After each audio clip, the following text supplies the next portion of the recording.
Drone Rusia terekam menjatuhkan rentetan granat ke posisi tentara Ukraina. Rekamannya beredar di Telegram pada Kamis 1 Agustus 2024. Tentara Ukraina tanpa senjata dan sedang dalam perjalanan diberondong serangan bahan peledak. Ledakan tampak jelas dalam rekaman membuat sejumlah tentara Ukraina mengalami luka serius. Dalam keterangan unggahan disebutkan pembuangan bahan peledak dari drone melukai banyak tentara Ukraina.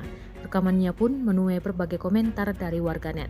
Diketahui pula, perang Rusia dan Ukraina telah memasuki hari ke-890 pada Kamis 1 Agustus 2024.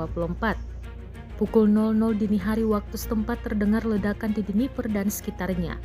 Di Kherson dan Mykolaiv, Rusia meluncurkan beberapa drone dari selatan Ukraina pada pukul 1 waktu setempat.